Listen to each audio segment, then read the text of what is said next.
CBTV News dimanapun berada, kembali bersama dengan kami di acara spesial kami, yaitu acara Ngopi Bareng Ngobrol Pintar. Hari ini acara kami spesial karena hadir di studio hari ini adalah salah satu tokoh di Probolinggo, mantan wali kota 2 periode. Ya, satu penghargaan dan penghargaan yang luar biasa. Pada hari ini kami bisa berbincang-bincang langsung dengan mantan wali kota Probolinggo 2 periode. Ya, mungkin bagi masyarakat Probolinggo sudah tidak asing lagi. Namun untuk lebih akrabnya, ya, biar kita berbincang-bincang langsung dengan mantan wali kota kita yang selalu didambakan oleh masyarakat Probolinggo, kita langsung menyapa beliau yang sudah hadir di studio ini. Apa kabar ini, Pak? Kabar baik, alhamdulillah. Sehat, Pak, ya? Sehat. Ya. Suara mulia. Ya. Assalamualaikum warahmatullahi wabarakatuh. Waalaikumsalam. Taqabbalallahu minna wa minkum siyamana siyamakum taqabbal ya karim. Innal aidin wal faidin kullu amin wal antum bil khair. Ya ayyuhalladzina amanu taqullah wal tandur nafsum ma qaddamat wa tattaqullah innallaha khabirum bima ta'malun. Amma ba'du. Alhamdulillah, masyarakat Probolinggo yang saya cintai, pada sore hari ini saya hadir studio CBTV News dengan Mas Luis, sahabat lama saya ini. Ini didampingi dipandu saya berbincang-bincang, kangen-kangenan katanya, sambil ngopi, tapi kopinya belum ada ini. Ya, alhamdulillah saya diberi sehat. Ya, setelah hari raya saya sudah menyampaikan salam tadi.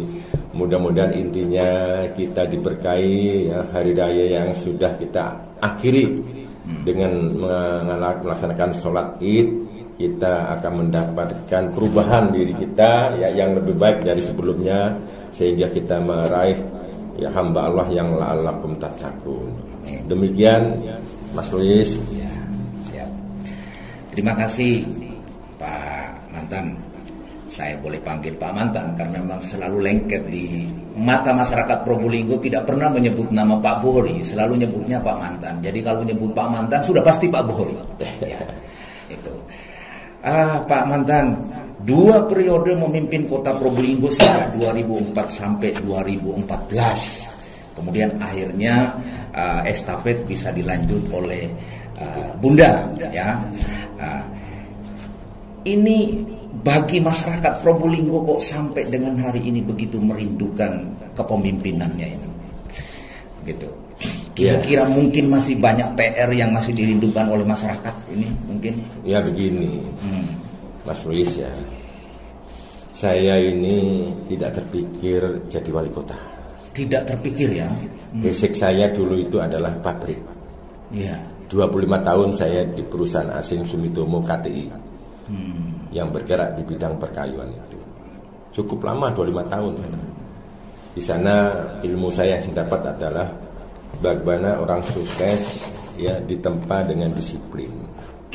Jauh kalau dibandingkan disiplin, ya, dalam kehidupan sehari-hari Indonesia dengan Jepang jauh. Disiplin loh, ya, kalau bicara disiplin. Jepang itu disiplin, kalau bicara disiplin, waktu kerja, waktu ada undangan, apapun waktu kita untuk menjalani suatu pekerjaan, tidak pernah lewat pun dalam 1 menit, tepat waktu. Itu loh yang saya akui. Ditempa dari sanalah saya, alhamdulillah saya diantarkan oleh Allah, takdir ini, ya. Saya melalui jalur politik, saya sudah lama di berpolitik sambil bekerja. Akhirnya saya diminta pulang ke Probolinggo. Reformasi itu mengantarkan partai saya waktu itu loh, ya. Tidak sekarang loh, ya. Jangan salah, tidak sekarang. Di zamannya. Ya, zamannya itu adalah kebetulan partai saya itu adalah pemenang pemilu nasional maupun lokal kota Probolinggo.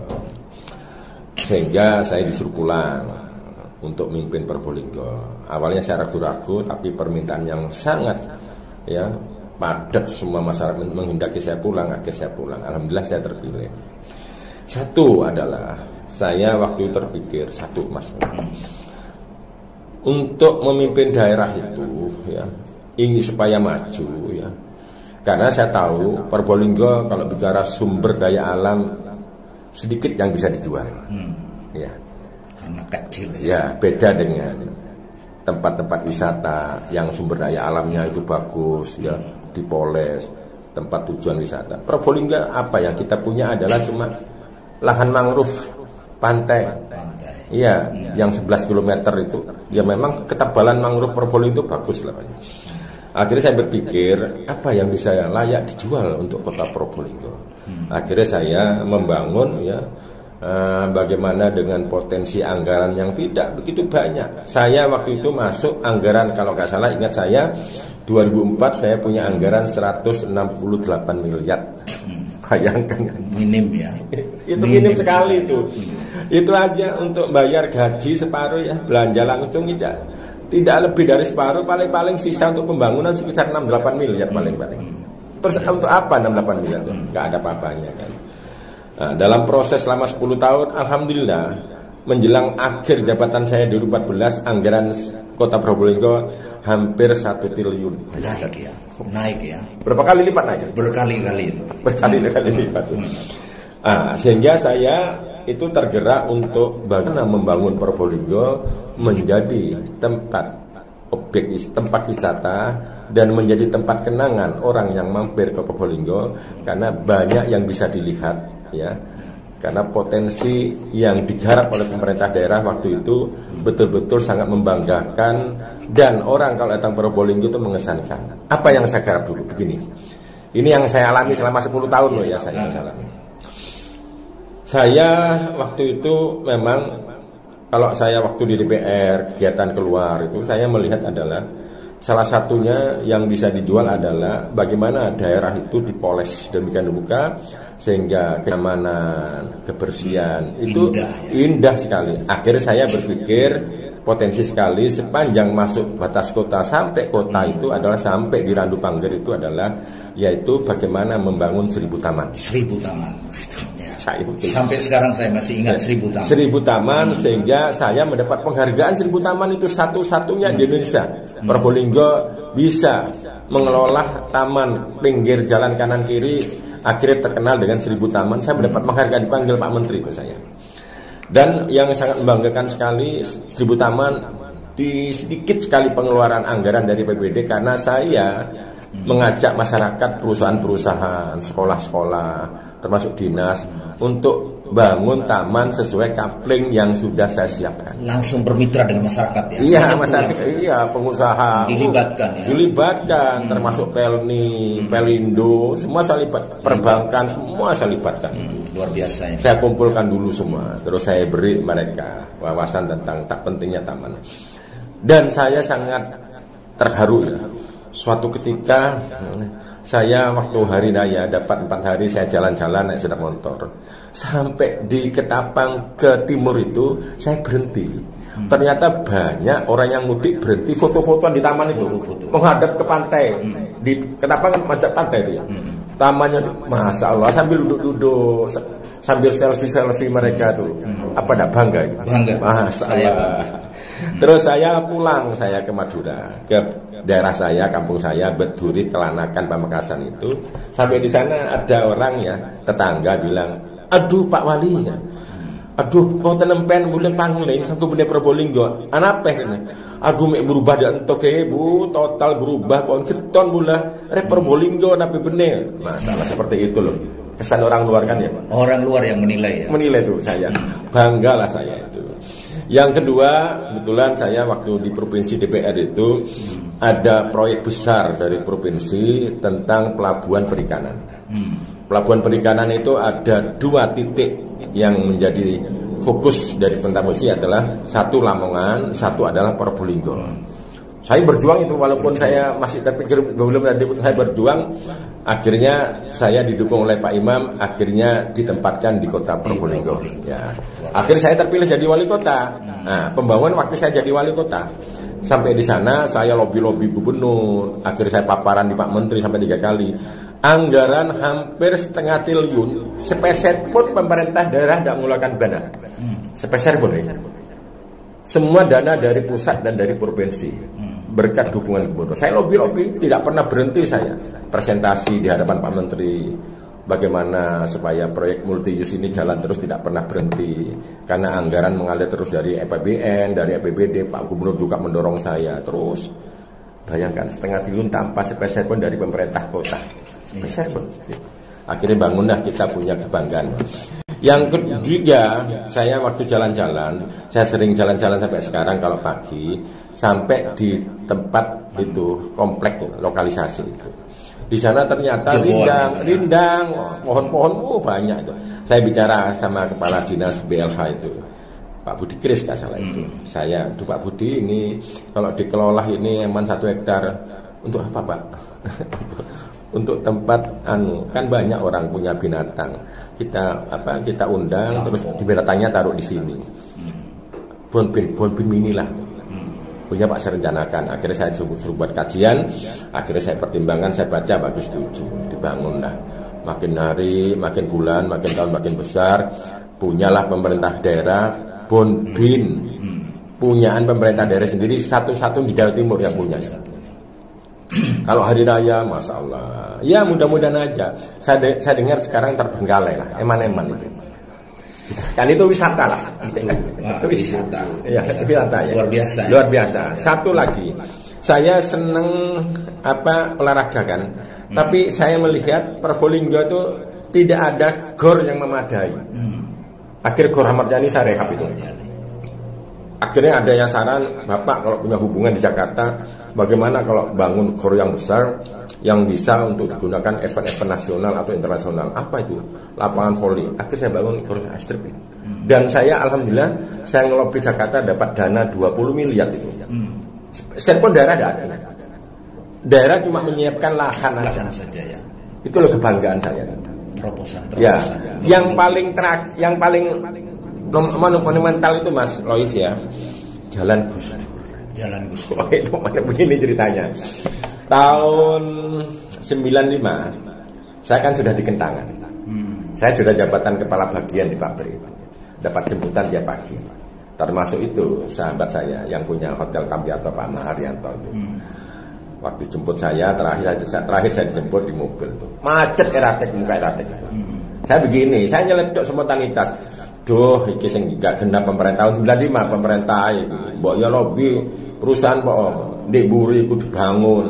Yang sekarang tempat ori dibangun jalan alternatif supaya terurai lah kemacetan yang ada di muka eratek itu. Katanya Mas Mahar, Mas Gori ono ae kok sing gak mungkin ae. Loh, sapa ro iki pokok-pokok pikiran saya ini tahu. Ya, itu. Akhirnya ternyata 95, 2004 saya terpilih, kaget saya. Masya Allah, saya punya janji dalam hati tentang jalan tembus itu. Akhirnya saya survei, Pak. Saya dilantik, dapat seminggu saya survei ke belakang. Ternyata suasananya masih seperti hutan gitu, rel, pohon-pohonan banyak itu. Mulai dari Ungup-Ungup sampai Jalan Raya Bromo itu. Akhirnya saya mencoba, saya lobby ke DPR RI ya. Saya datang ke Kementerian Keuangan, akhirnya mendapat bantuan jadilah Jalan Gus. Jadi 10 tahun yang lalu apa yang saya ucapkan itu Allah merealisasikan dia gitu. Itu menurut saya itu adalah suatu kesan saya bahwa alhamdulillah untuk membantu masyarakat Probolinggo ya, kaitannya dengan menggunakan lintas yang aman nyaman akhirnya terwujud yaitu Jalan Gus Dur. Sampai begini Bang Mantan, ada sebagian masyarakat itu bisa menyebut Pak Buhori itu sebagai bapak pembangunan di Probolinggo. Ini saya mendengar gitu. Wali kota rasa presiden, karena berani mengambil kebijakan demi masyarakat ini. Begitu Pak ya. Ya seperti itulah saya, bangga saya. Akhirnya bisa dinikmati anak cucu kita. Itu apa 10 tahun ada yang sekarang hilang ini yang sekarang apa ya, kita kalau masuk di batas kota itu biasanya ada slogan begini, Kota Probolinggo tujuan investasi dan pariwisata. Slogan ini kok sekarang sudah mulai hilang ya. Itu walau kebijakan daerah itu kebijakan daerah ya. Itu bisa tanyakan pada saya seandainya sampai sekarang saya memimpin itu loh. Ya kan gitu ya. Saya tidak bisa komentar kalau itu saya bisa. Tapi yang jelas saya bangga hasil pembangunan saya bisa dinikmati oleh generasi penerus saya. Saya juga bangga sama ibu. Ibu itu bisa membuat jalan glaser ini. Iya. Bagaimana dulu macet apa enggak itu? Macet total itu ya. Sekarang lancar ya. Malah tempat wisata kecil-kecilan kalau sore-sorean cangkruan itu, masalah itu. Ya itulah. Jadi kepala daerah itu bagaimana bisa menghasilkan dari buah pokok-pokok pikiran loh ya. Dari buah pikirannya realisasikan dalam pembangunan, dinikmati oleh warga dan masyarakat dan generasi seterusnya. Itu yang paling bagus. Iya, jangan menuntut jadi kepala daerah itu. Kira-kira Bapak ini tidak capek ya selama memimpin setiap pagi gitu, kalau ada orang yang meninggal kok langsung datang duluan ke rumah? Saya waktu meninggal itu terus terang nggak capek gitu? Ya, tapi karena semangat saya ingin bertemu silaturahim. Karena salah satu kewajiban hamba Allah kalau ada orang meninggal itu datangi mereka, ya nyelawat di tempat sampai kuburan, ya sholat di mereka, itu sunnah Nabi itu. Nah, saya dari sanalah pernah tuh Mas Rois itu satu hari yang meninggal 30 orang. Bagaimana rasanya? Saya selesaikan semua. Setiap pagi. Ya, itu kan seorang wali kota super sibuk. Kok pagi-pagi sudah harus sampai di depan rumah orang? Ya, tapi saya kan didampingi oleh camat-camat. Waktu 30 orang itu jam 1. Tapi sulit loh Pak, seorang wali kota mau buat kayak gitu. Waktu 30 orang ini saya masih ingat, jam 1 malam sudah keluar saya dengan camat-camat. Jam berapa selesai? Jam 9 pagi. Akhirnya camat minta izin, Pak, saya mau pulang ya. Saya masuk nanti. Iya. Kotanya belum capek. Lah mengapa minta pulang? Saya ngantuk, Pak. Ya wis turu wis. Setelah istirahat kamu nanti jam 9:30. Iya, Pak, saya mau tidur dulu. Bayangkan. Yang penting itu lagi keluar masuk kampung itu penting. Jadi tahu suasana di lingkungan warganya sendiri, kekurangan, ada kemajuan. Jadi bisa kelihatan mana yang tidak adil karena ketidaktahuan pemerintah. Bagaimana kita pemerataan pembangunan itu kelihatan. Pernah Mas Lloyd, saya itu di Cirebeng ya, Cirebeng Kulon nggak salah, apa Cirebeng Lor itu ya. Saya nyelawat, terus saya melihat di jalan itu jalan tak edep, jalan tak edep itu saya. Betul, jalan tak edep, tahu tak edep? Jalan tak edep itu apa? Tak entos isa, apa lagi ya jalan tak edep itu? Pak, enggak tak edep, apa yang tak edep jalan? Tak reken pemerintah. Nek koncolan sumbak nek ojon banjir. Masalah. Akhirnya besok saya panggil PU tak terus survei. Akhirnya dapat 3 bulan dibangun itu jalan itu. Dirubah terus namanya. Jalan edep. Jalan edep. Aslinya tak edep ya. Jadi edep. Artinya jalan dipikirkan oleh pemerintah sudah. Berubah kok bisa jalan edep itu. Karena sekarang Bapak bicara jalan ini. Kemarin ini kan sempat sampai merenggut nyawa di jalan berantas. Ya itu saya prihatin. Sekarang ini Mas Lois, lalu lintas makin padat, yang punya sepeda motor makin tahun makin banyak. Sebetulnya utamalah infrastruktur itu. Jadi mestinya dinas yang terkait itu dari pemimpin daerah itu memerintahkan supaya survei setiap saat keliling, jangan sampai masyarakat terganggu dalam perjalanan. Ya, karena jalannya jelek. Karena apa? Sekarang ini kalau bicara lalu lintas, ya, kendaraan besar itu aktivitasnya banyak sekali. Kalau sampai terpreset sudah, kalau padat jangan harap bisa selamat kan gitu, kasihan itu. Itu kalau hujan terutama, terus lampunya mati, kasihan. Siapa yang salah? Pemerintah. Ya, sebetulnya saya juga nyalakan Dewan. Dewan mengapa? Dewan mengapa kok diam?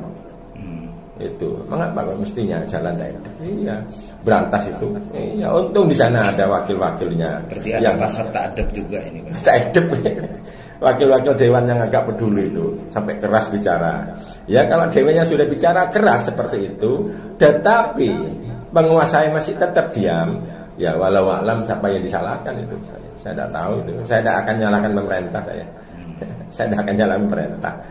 Itu nyawa ini masalahnya tahu.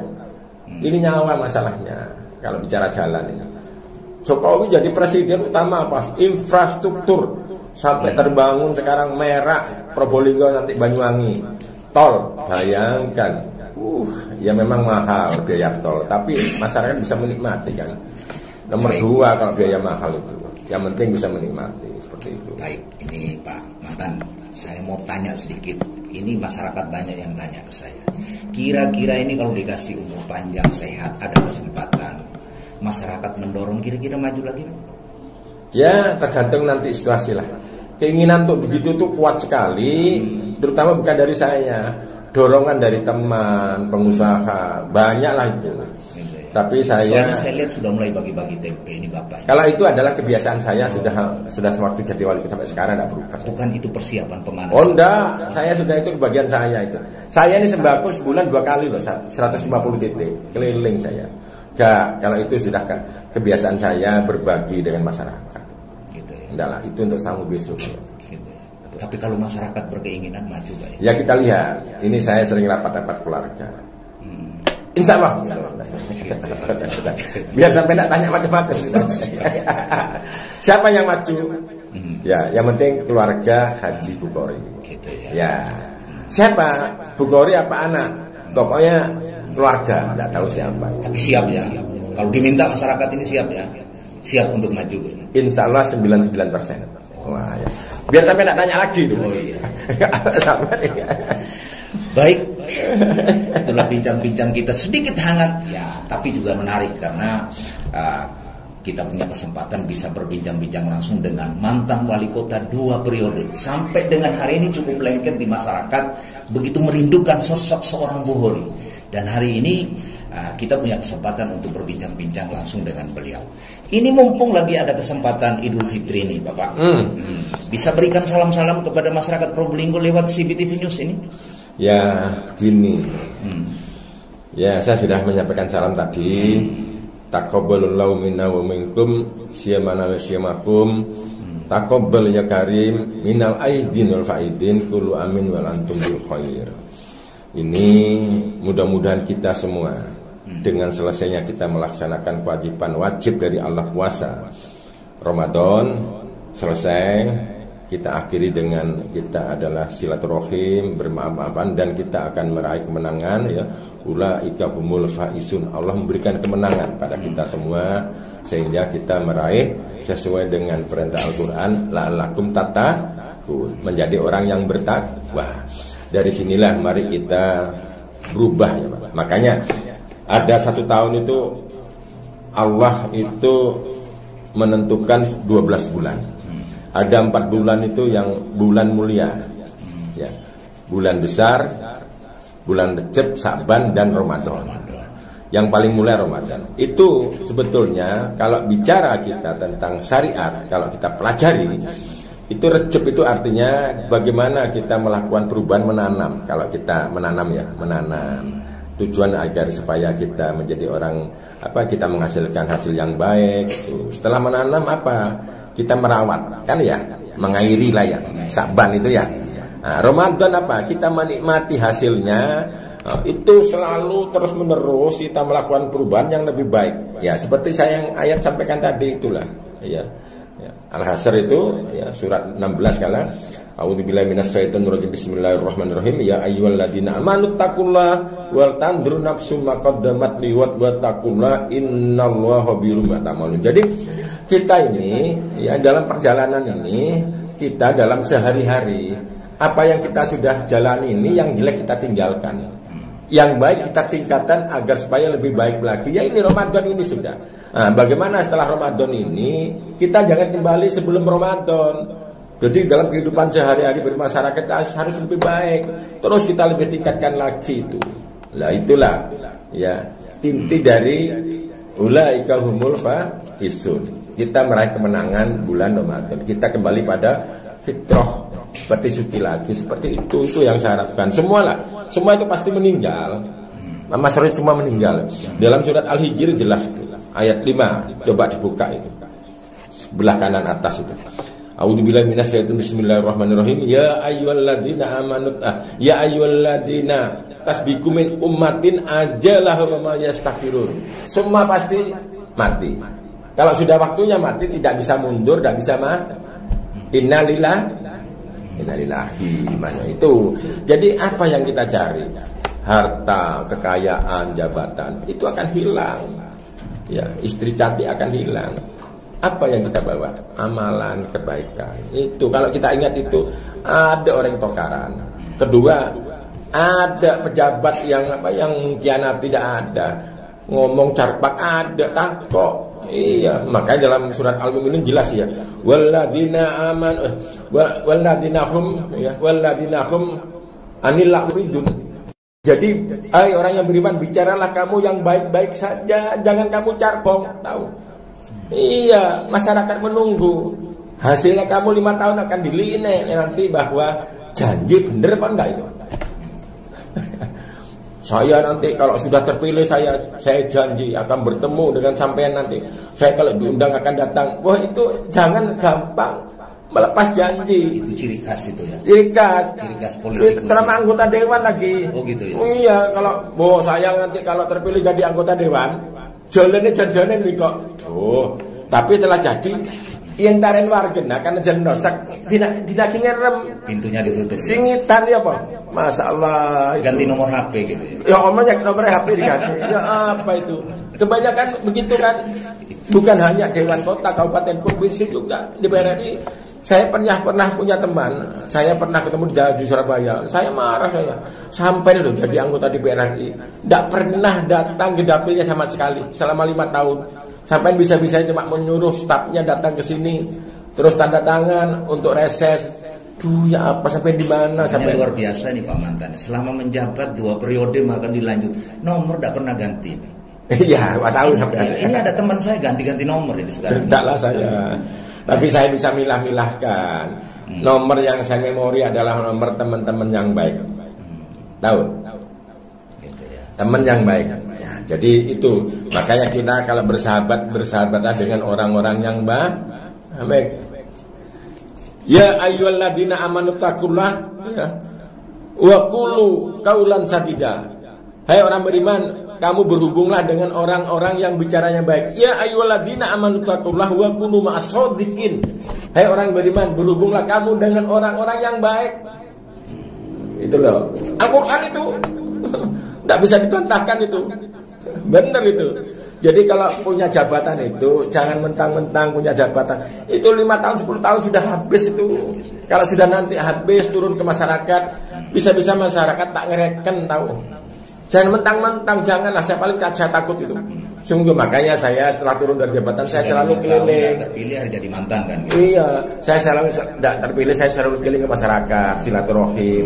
Kadang-kadang saya niat jam 10 malam saya janjian, nanti saya turun, saya tadi malam saya di satu tempat saya ngobrol dengan ustadz saya sampai jam 12 malam didampingi anggota dewan. Saya lihat di Facebook ini ada tulisannya Rindu Buhori. Itu bukan saya yang buat ya. Bukan ya. Bukan, enggak lah. Ya mungkin memang mereka rindu. Ya dituangkan dalam bentuk Facebook itu. Ya biarkan aja lah. Yang penting tujuannya baik itu. Seperti itu. Artinya masyarakat masih tetap merindukan kan.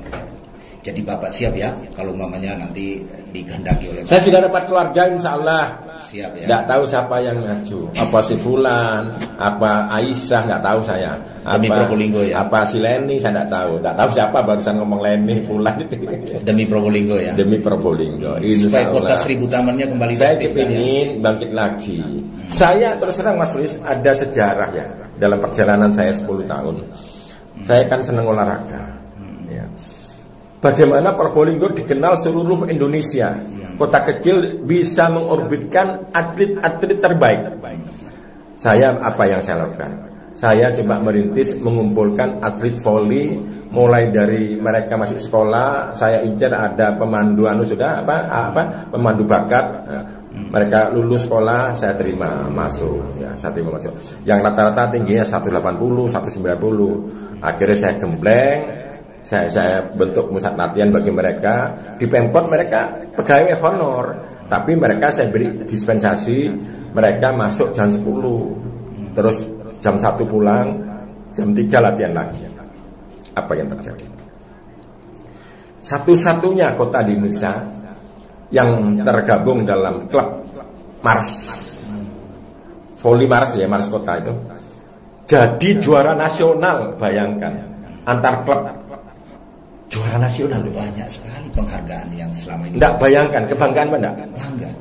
waktu itu kan digabung dengan antar klub kan, digabung dengan klub dari swasta. Kita final mengalahkan Samator. Bayangkan Samator. Apa yang akhirnya dari pemain Mars Kota itu 3 diambil menjadi pemain nasional. Dan kaptennya itu adalah juga Kapten Mars menjadi kapten nasional. Bangga. Nomor 2, saya juga menampung atlet-atlet yang senang balap sepeda. Mulai masih umur 15-16, saya latih sampai saya ikut. Kalau tiap pagi saya tidak setiap hari, capek saya. Kemana? Jember PP latihannya, Malang PP, Pasir Putih PP. Akhirnya 2 tahun menghasilkan apa? Mereka membuahkan 2 medali emas SEA Games tanah Kota Probolinggo. Bangga apa enggak? Jangan. Ya itu semangat, tidak pernah berhenti, tidak pernah menyerah. Bagaimana melatih mereka? Iya, saya cuma memberikan motivasi aja. Setiap hari saya datangi, saya beri motivasi, saya beri contoh atlet-atlet nasional dunia itu. Iya, cuma satu yang belum sampai ke sana, saya sudah terlanjur lengser, yaitu mewakili Indonesia di Asian Games itu. Mereka masuk pelatnas sudah Asian Games. Akhirnya ya tidak tahu mereka tidak jadi jadi tim inti, ya mungkin ada sesuatu lah. Mungkin karena bukan dengan saya, mungkin sudah mulai kendur semangatnya itu. Panjat tebing juara nasional, Anggar juara nasional, Masya Allah. Itu loh saya kebanggaan itu. Tahu Mas, tahu kebanggaan. Baik Pak Mantan, ini nostalgianya banyak sekali. Memang saya akui begitu banyak penghargaan selama 2 periode dilanjut ya oleh Ibu ya. Juga begitu banyak penghargaan saya lihat itu ya, baik Kota Seribu Taman dengan slogan-slogan kota investasi dan pariwisata. Mudah-mudahan ini nanti ke depan Probolinggo akan lebih maju lagi tentunya gitu ya. Kira-kira ini sekarang dengan kepemerintahan yang sekarang, adakah pesan-pesan yang perlu disampaikan? Saya untuk ini saya tidak bisa komentar saya. Dari saya. Tidak. Kita bicara karena khawatir saya ada di dalamnya ada perasaan suudon saya. Saya tidak komentar. Sebaiknya tidak komentar. Kita bicara tentang kenangan saja ya. Biar tidak timbul fitnah. Nah, gitu Mas Luis sampai saya mau dikirim ke sana. Luar biasa Pak Mantan ini ya. Jiwanya besar, sangat besar. Ini luar biasa. Ini seorang pemimpin kan seperti gitu. Ada pertanyaan cuma tidak mau jawab ini Bapak ini. Tapi saya lihat banyak beban yang mau. Saya khawatir timbul fitnah. Tidak. Gitu ya. Itu kalau timbul fitnah berkepanjangan itu, wah bisa saya dikeroyok dewan saya gitu. Iya. Betul. Jadi akhirnya diapresiasikan untuk maju gitu ya. Insya Allah Mas. Tidak mau komentar, cuma mau maju gitu ya. Insya Allah sudah. Bukan mau, insya Allah gitu ya. Siap. Waktu kita yang terbatas ini Pak Mantan, luar biasa buat sore hari ini ya. Kami punya kesempatan bisa berbincang-bincang dengan sang mantan wali kota 2 periode ya. Dilanjutlah langsung oleh Bunda ya.